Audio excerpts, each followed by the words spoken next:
नमस्कार साथियों, स्वागत है आप सभी का आपके अपने इस यूट्यूब चैनल में जिसका नाम है गुरुकुल क्लासेस। आज हम इस वीडियो में दिल्ली पुलिस के प्रीवियस ईयर मैथ के क्वेश्चंस करने वाले हैं। शुरू से एंड तक बने रहिएगा। प्लीज़ चैनल को सब्सक्राइब कर लें और ज़्यादा से ज़्यादा शेयर करें। पहला क्वेश्चन है, यदि 6 अंकों की संख्या 15x1y2 44 से विभाज्य है तो x + y किसके बराबर है। देखिए, अगर कोई संख्या 44 से विभाज्य है, अगर कोई संख्या यहाँ पर 44 से विभाज्य है तो हमें पता है वो 11 से और 4 दोनों से विभाज्य होगी। ठीक है, तो अगर ये 11 से विभाज्य है तो 11 का नियम क्या कहता है कि सम स्थानों के अंक और विषम स्थानों के अंक का जो अंतर है वो या तो 0 हो या 11 से विभाज्य हो। तो मैं यहाँ पर 1 + x + y, ये जो अंकों का जोड़ आया है ये बराबर किसके होना चाहिए, 5 + 1 + 2 के। ठीक है, अब यहाँ पर हमने देखा कि x + y जो है वो कितना हो जाएगा, 5 और 2 7 1 8, इधर 8 हो जाएगा, ये एक इधर जाएगा तो क्या हो जाएगा, एक माइनस का हो जाएगा।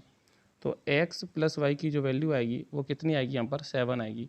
और क्वेश्चन में यही पूछा गया है कि x + y किसके बराबर है, तो इसका आंसर क्या होगा, बी सही होगा। ऐसे ही नेक्स्ट क्वेश्चन की तरफ बढ़ते हैं।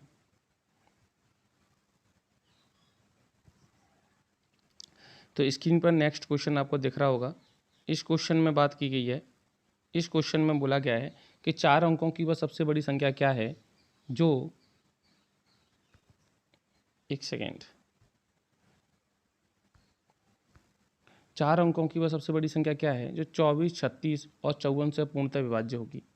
देखिए, अगर कोई संख्या 24 से विभाज्य है या 36 से विभाज्य है तो वह 9 से भी विभाज्य होगी, क्योंकि 36 9 × 4 से मिलकर बना है। और कोई संख्या 9 से विभाज्य तब होती है जब उसके अंकों के योग में 9 से डिवाइड चला जाए। तो ये 9 से विभाज्य होगी, ये 9 से विभाज्य नहीं होगी, ये 9 से विभाज्य होगी, ये 9 से विभाज्य नहीं होगी। तो हम अपने आंसर ए और सी में से दे सकते हैं, बट 2 आंसर तो नहीं देने, आंसर तो एक ही देना है।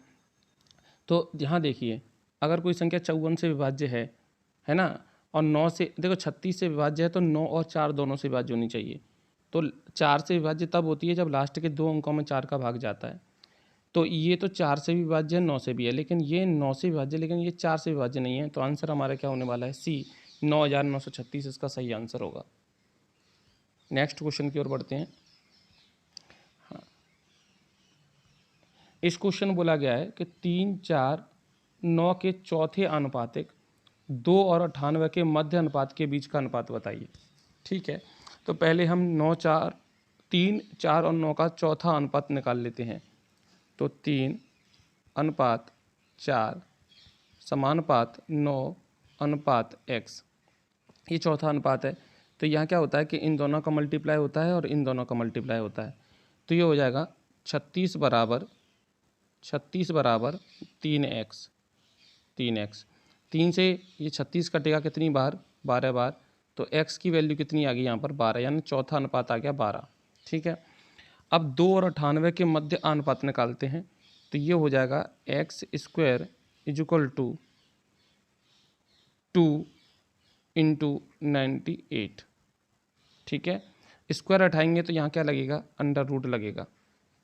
ठीक है, अब इन दोनों के बीच भी अनुपात बताना है। तो ये हो जाएगा 12/2 × 98, और किसके अंदर होगा, ये अंडर रूट के अंदर होगा।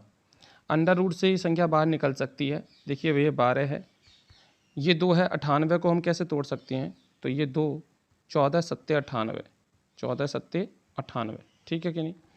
अब देखिए इधर 14 को तोड़ेंगे, 7 दूनी 14, तो एक 7 यहाँ से निकल लेगा और एक 2 निकलेगा, तो 2 का भी जोड़ा बन जाएगा, 7 का भी, तो 14 बनकर 12 आ जाएगा। तो ये 12 और ये हो जाएगा 14।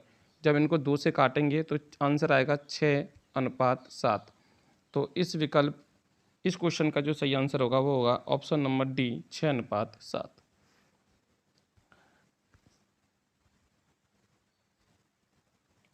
चलिए नेक्स्ट क्वेश्चन में बात की गई है ए बी से, एक सेकेंड, नेक्स्ट क्वेश्चन में बात की गई है ए बी से 40% अधिक कुशल है। तो यहाँ पर ए और बी का अनुपात हम निकाल सकते हैं। ए बटे बी बराबर कितना है, 40% अधिक है बी से। तो बी को अगर मैं यहाँ पर 100 मान लूँ, बी को यहाँ पर 100 मान लूँ, तो ए कितना होगा, ए होगा 140। ए कितना होगा 140। इसको 0 से 0 काटिए, ये अनुपात में कितना आ जाएगा 7:5। 7:5। और आगे बोला गया है सी बी से 20% कम कुशल है। तो यहाँ पर सी और बी का अनुपात हम निकाल सकते हैं कुशलता में, जो कितना आएगा, अगर मैं बी को 100 मान लूँ तो ये 20% कम है, यानी ये कितना होगा 80 होगा। 0 से 0 कट जाएगा, ये आएगा 4/5। यहाँ पर देखिए बी की वैल्यू यहाँ भी 5 ही है, बी की वैल्यू यहाँ भी 5 ही है।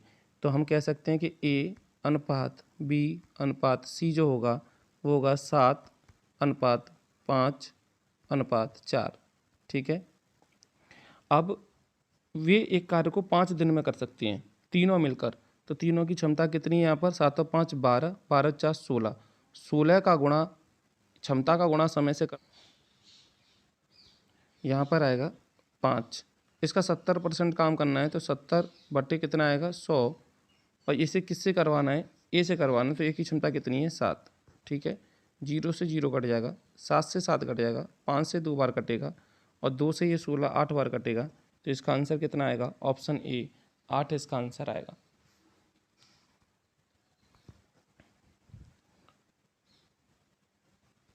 नेक्स्ट क्वेश्चन में बात कर रहा है कि इसका इकाई अंक निकालिए। देखिए इकाई अंक निकालने के लिए क्या होता है कि ये वाली संख्या है ना, इसका इकाई का अंक लेते हैं। जैसे 2 है, ठीक है, 2 की पावर 102 है, तो 102 में 4 का भाग देते हैं, हमेशा 4 से भाग देते हैं। जो शेष फल आता है ना उसको इसकी घात बना देते हैं।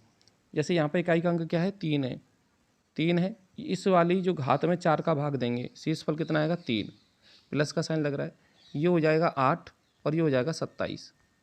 यहाँ पर इकाई का अंक लेंगे 8 और 7 जोड़ेंगे, कितना आएगा 8 और 7 15।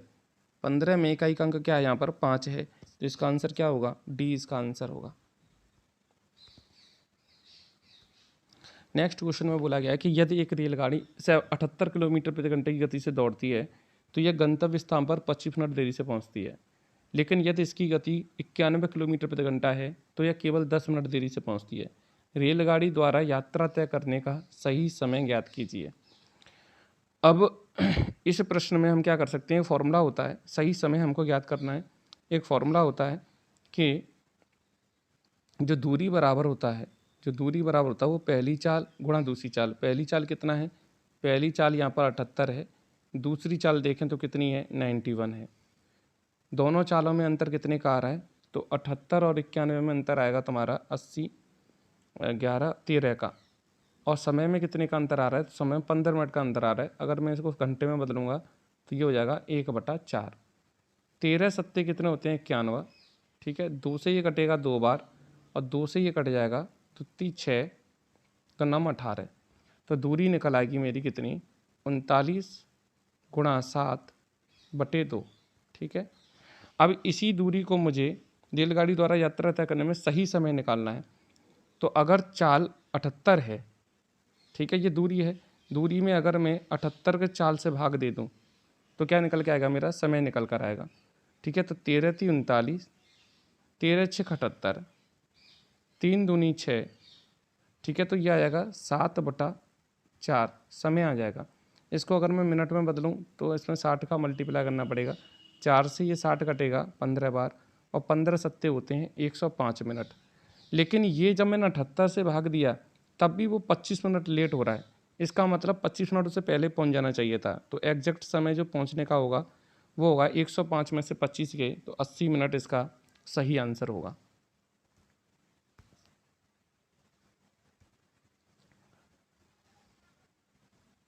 इस क्वेश्चन में ए बी सी की कार्य क्षमता का अनुपात दे रखा है। मिलकर कार्य करने में वे कार्य को 135 दिन में कर सकते हैं। सी अकेला कार्य के 65% को कितने दिन में करेगा। देखिए अगर हम क्षमता का गुणा समय से कर दें तो कार्य निकल आता है। और इन तीनों की जो क्षमता है उसका जोड़ कितना दे रखा है यहाँ पर, वो दे रखा है, मैं इसे एक बार रफ कर दूँ।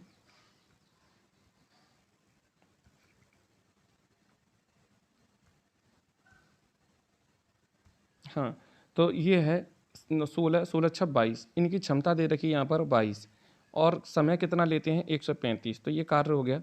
इस कार्य का 65% करना है, तो इसमें हम 65% इसका निकाल लेते हैं।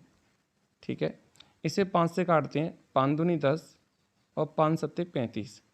5 से ये 20 बार कट जाएगा, 5 से काटेंगे इसे 13 बार, 5 से ये 4 बार कट जाएगा, 2 से कटेगा ये 11 बार, 2 से ये 2 बार कट जाएगा। तो इसको सी पे करवाना है, तो बचा 11 गुणा 27 गुणा 13 बटे 2। करवाना किससे? सी से। और सी की क्षमता कितनी यहाँ पर 9। ठीक है, सी की क्षमता कितनी यहाँ पर 9। 9 से ये कितनी बार कट जाएगा? 3 बार। ठीक है, तो सी अकेला कार्य को 65% पूरा करने में सक्षम होगा। कितने दिन लेगा? तो इनका गुणा करेंगे, 11 × 33, 33 गुणा 13 कर लेंगे, 33 गुणा 13। यहाँ ऑप्शन नहीं दे रखे हैं इस क्वेश्चन में, तो एक बार देख लेना। 13 × 39 हासिल 3, 13 × 39, 40 से 41 42। तो इसका आंसर आएगा 429/2। आप भाग भी दे देना, भाग देंगे तो 2 दूनी 4, 2 एकम 2, 2 चौक 8, 1 शेष बचेगा, 2 से भाग दिया, तो इतने दिन यहाँ पर इसको लगने वाले हैं। 214 सही 1/2 दिन।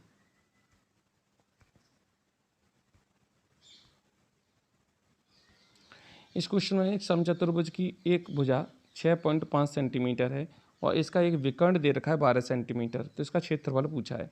यहाँ पर हम यहाँ पर एक समचतुर्भुज बना लेते हैं। मान लो कि ये समचतुर्भुज है। ठीक है, ये मान लिया कि मेरी समचतुर्भुज है। अब मैं पेन ले लेता हूँ और हाँ, अब इसका एक विकर्ण बनाना है। तो मान लो कि ये विकर्ण है और विकर्ण दे रखा है 12। समचतुर्भुज के जो विकर्ण होते हैं वो इंटरसेक्ट करते हैं ना, हाफ हाफ 2 भागों में बांट देते हैं। तो अगर ये पूरा 12 है तो आधा कितना हो जाएगा? 6। एक भुजा 6.5 दे रखी है, 6.5 सेंटीमीटर की दे रखी है। तो यहाँ पर ये 90 डिग्री पर एक दूसरे को काटते हैं। तो हम यहाँ पाइथागोरस से ये वाली भुजा निकाल लेंगे। इसका वर्ग होगा 25, 6 सत्ते 42, यानी 42.25। इसका कितना होगा वर्ग? इसका वर्ग होगा 36। इसमें से अगर हम 36 माइनस करेंगे, 36 माइनस करेंगे तो ये आएगा 25 और यहाँ आएगा 6। तो ये किसका वर्ग होता है? ये होता है 25 का। तो एक के बाद पॉइंट लगेगा, तो ये भुजा आएगी 2.5। अगर ये 2.5 विकर्ण है तो पूरा विकर्ण कितना हो जाएगा? 5 हो जाएगा। इसका क्षेत्रफल निकालने का फॉर्मूला होता है 1/2। पहला विकर्ण 5, दूसरा विकर्ण कितना है? 12। 2 से काटेंगे इसे 6 बार, 6 पंजे 30। क्षेत्रफल कितना आएगा? 30 सेंटीमीटर स्क्वायर। इसका आंसर आएगा। करते हैं, अभी काफ़ी प्रश्न मुझे कराने हैं। डेली ऐसी ही वीडियो आपको मिलती रहेगी। अगर आप चाहते हैं कि ऐसी ही वीडियो मैं लाता रहूं तो प्लीज़ कमेंट में ज़रूर टाइप करें। प्रीवियस ईयर के जो क्वेश्चंस हैं ये सारे मैं कराऊंगा आपको, जब तक आपका एग्ज़ाम नहीं हो जाता तब तक।